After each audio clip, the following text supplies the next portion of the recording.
Abdoulaye Cissé loolu la ñuy dem seetaan ñu dellu si waat.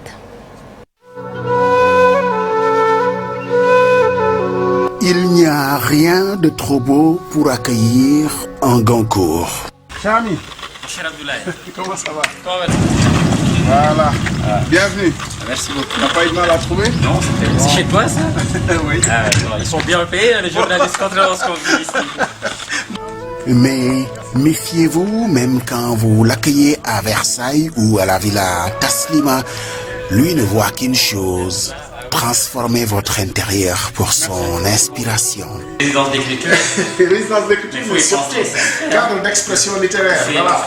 Tu Je organises pense ça. que ça peut être un cadre d'expression Tu organises, tu invites des L'horizon, au moins, tu vois. Je reçois un prix Goncourt, ce n'est pas rien.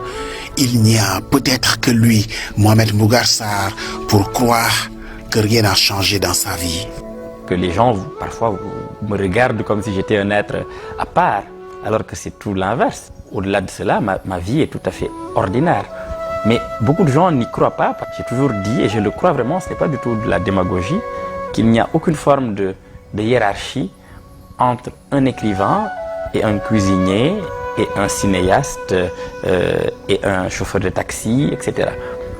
Chacun travaille à sa manière. Ce qui fait la différence, c'est le degré d'implication, les sacrifices que ça demande pour chercher quelque chose. Écrivain, cuisinier, ce n'est pas qu'une simple parabole. Ça nous oblige presque alors à demander au chef le menu Goncourt, les secrets de fabrication d'un ouvrage à destiner au triomphe. Il n'y a pas de recette. C'est un livre qui est publié en même temps que 600 autres livres. Ça ne peut pas se construire. En tout cas, on ne peut pas écrire en se disant « je vais être Goncourt avec ce livre-là » parce que le chemin qui mène à l'obtention de ce prix est si long, si parsemé d'embûches, de retournements, d'incertitudes que personne ne peut avoir la prétention en écrivant de dire « je vais écrire pour avoir le prix Goncourt ». D'ailleurs, il ne faut pas le faire. Mais c'est un livre, oui, pour lequel j'avais beaucoup d'ambition. Mais alors, dans les ateliers de la cuisine Goncourt, l'aventure se vit et se raconte comme un film de cinéma. Un Goncourt, c'est toujours très long. C'est le stress des listes, c'est le stress de ces moments successifs où on annonce qui reste dans la liste, qui en est sorti, le stress des rumeurs, des petites tractations. Vous connaissez le milieu littéraire parisien, voilà, parfois il y a des rumeurs entre les journalistes, les libraires, les éditeurs, des coups de poker menteurs, des retournements, de petits complots. Il y a des choses trappes aussi ou pas? Il y a des choses trappes, faut pas, oui, à certains moments. C'est un vrai parcours. Et c'est vrai que petit à petit, les semaines, la liste se resserrant et la semaine de l'annonce se rapprochant, évidemment, même si on est le plus indifférent à toute cette rumeur, à tout ce tumulte, on est impliqué émotionnellement. Tout d'un coup, on se dit, ça peut arriver. Et là, oui, les derniers jours sont très lourds. Même si on essaie de mettre les choses à distance, tout le monde vous en parle. Vous savez que votre famille est comme ça, que vos amis vous attendent. Donc c'est aussi ça. Il faudra raconter un jour avec mes éditeurs comment ça s'est passé. Mais ça commence aujourd'hui. Ça commence aujourd'hui. Voilà. Vous savez ce que je propose? On va se lever, on va aller au Grand Air. C'est peut-être là qu'on va évoquer votre littérature, votre rencontre avec la littérature. Au Grand Air, peut-être ça nous permettra aussi de percer s'il y a un mystère. Mohamed Mbougar Sarr. Et si vous êtes foncièrement sénégalais, foncièrement africain, et comme vous nous le confiez, votre famille était engagée avec vous à fond, c'était comme un nawetan. On dira à ceux qui nous regardent, c'est quoi un nawetan? Ça a dû aller avec le bain et tout, mais vous nous le direz. Allez, on va aller au Grand Air. Tu veux? Non. Ouais, c'est pas forcément gênant. Bon. Non, écoute. C'est le pays, hein, qu'est-ce que tu veux? Mon cher, assis-toi. Merci. Assis-toi. Assis-toi. Alors, Mbougar. Oui. Je vais essayer d'éprouver ta mémoire. Où est-ce qu'on en était? Écoute, là, je pense qu'il faut... J'interroge ta plus secrète mémoire. Il faut prendre un bain mystique pour s'en rappeler, pour s'en souvenir. Ok, d'accord, c'est parfait, ça me va. On en était alors à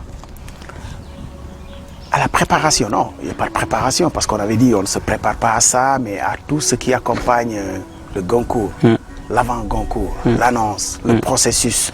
Comment on le vit? Et moi, j'étais étonné que tu me dises que ta famille, ici au Sénégal, était embarquée avec toi dans cette histoire. Il y a des réalités quand même. Ça fait partie d'une, comment dire, d'une construction psychologique, ça fait partie d'un imaginaire. Ça ne veut pas dire que c'est vrai ou c'est faux, ça veut dire simplement que des gens sont issus, sont produits par ça. Et que psychologiquement, ça a un impact. Alors, je ne dis pas que c'était mon cas. Je dis simplement que ma famille qui était ici, évidemment, m'accompagnait par la prière, par la pensée. Mais je n'ai aucune idée de ce qu'ils ont pu faire ici par ailleurs. Il y a eu de l'eau bénite envoyée depuis... Ah non, non, non, pour le coup, vraiment, très sincèrement, non. On ne m'a rien envoyé.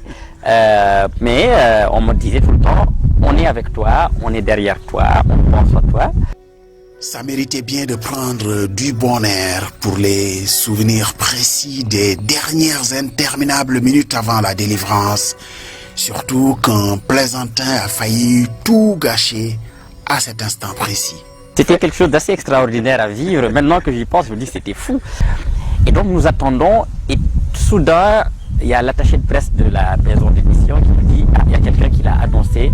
Est-ce que tu l'as annoncé sur Twitter ?» Je dis « Non, je ne suis pas sur Twitter. C'est un faux compte. » Et c'est un type qui est habitué à faire ça. Et il choisit toujours ses moments.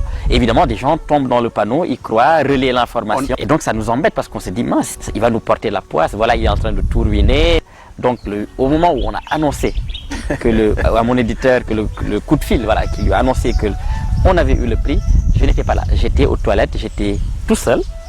Donc, mais j'ai compris aux toilettes parce que j'ai entendu les gens qui ont crié dans la pièce d'à côté. Et donc là, j'ai eu 30 secondes où j'étais tout seul. On me disait, sors, c'est comme dans Fort Boyard. Ouais. Sors, il est... Donc je suis ressorti tranquillement à ce moment-là. Et là, voilà, on s'est pris dans les bras. Mais il y a eu beaucoup de pression les dernières minutes. Une adrénaline tout à fait extraordinaire. L'Académie n'a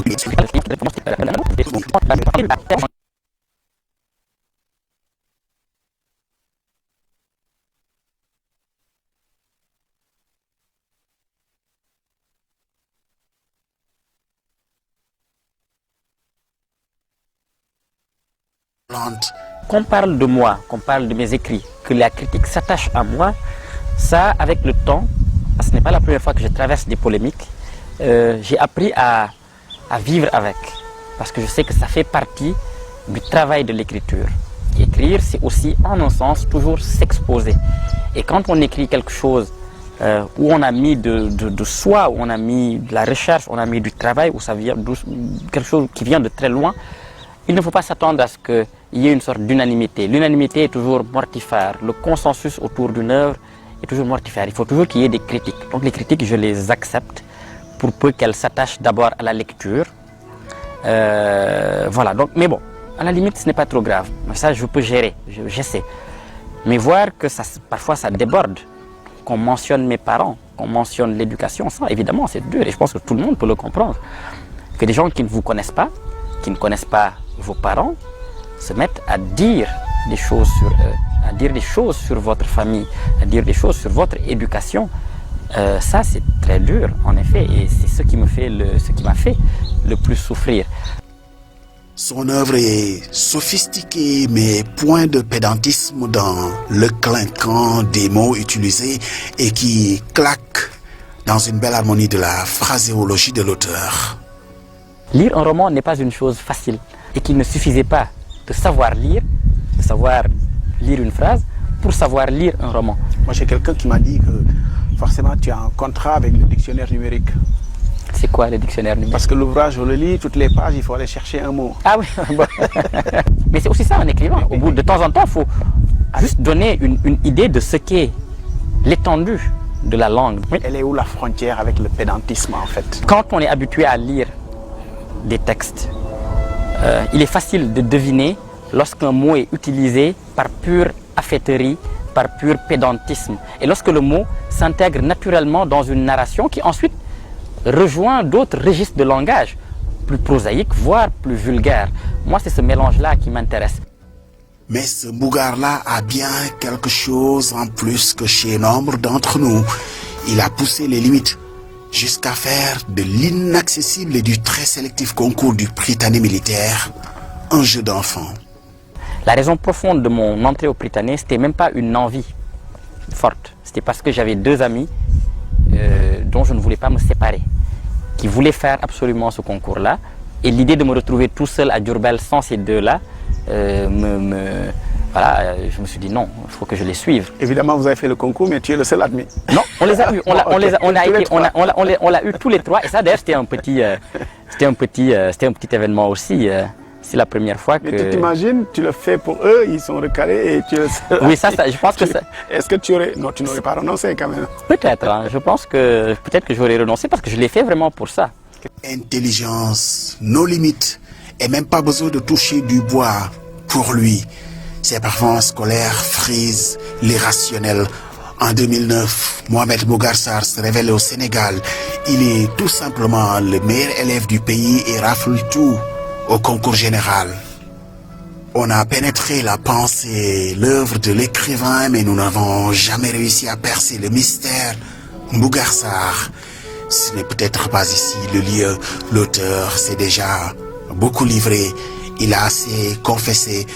Je prends date avec lui pour la suite. Bougar, nous étions très très heureux. Merci beaucoup Abdoulaye. De vous accueillir. Et puis rendez-vous à Paris. Rendez-vous à Paris. Merci beaucoup. On va la faire rue des Écoles, on va faire le quartier latin, on va faire la fontaine de Saint-Michel, mais on va faire Saint-Michel aussi.